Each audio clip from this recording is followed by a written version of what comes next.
علیکم ناظرین، مدینہ میں ایک عورت فوت ہوئی تو اس کے غسل کے دوران مدینہ کی ایک عورت نے مردہ عورت کی ران پر ہاتھ رکھتے ہوئے یہ الفاظ کہے کہ اس عورت کے فلاں مرد کے ساتھ ناجائز تعلقات تھے۔ بس یہ بات کا کہنا تھا کہ اللہ رب العزت نے اپنی ڈھیل دی ہوئی رسی کو کھینچ دیا، اور غسل کے دوران جوں ہی غسل دینے والی عورت نے مندرجہ بالا الفاظ کہے تو اس کا ہاتھ میت کی ران کے ساتھ چپک گیا۔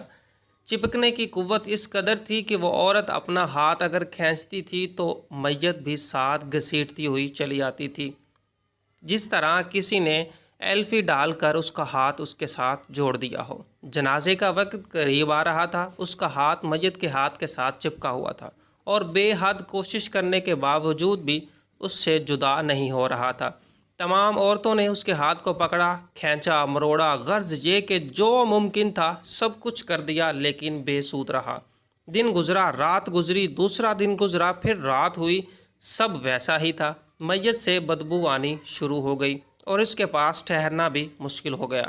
مولوی صاحبان، قاری صاحبان اور تمام اسلامی طبقے سے مشاورت کے بعد طے ہوا کہ غسال عورت کا ہاتھ کاٹ کر جدا کر دیا جائے اور میت کو اس کے ہاتھ سمیت دفنا دیا جائے۔ مگر یہ فیصلہ غسال عورت اور اس کے خاندان والوں کو قبول نہ تھا، کیونکہ اس کے خاندان نے یہ کہہ کر رد کر دیا کہ ہم اپنے خاندان کی عورت کو معذور نہیں کر سکتے، لہٰذا یہ ہمیں فیصلہ قابل قبول نہیں ہے۔ دوسری طرف یہ بتائی گئی کہ میت کے جسم کا وہ حصہ کاٹ دیا جائے اور ہاتھ کو آزاد کر کے میت دفنا دی جائے، مگر بے سود۔ اس بار میت کے خاندان نے اعتراض اٹھایا کہ ہم اپنی میت کی یہ توہین نہیں کر سکتے، بہرحال ہم قاصر ہیں۔ ناظرین، اس دور میں امام مالک قاضی تھے۔ بات جب امام مالک تک پہنچائی گئی تو اس کیس کا فیصلہ کیا جانے لگا۔ امام مالک اس گھر میں پہنچے اور صورتحال بانپ کر غسال عورت سے سوال کیا کہ اے عورت، کیا تم نے اس کے غسل کے دوران اس میت کے بارے میں کوئی بات کہی؟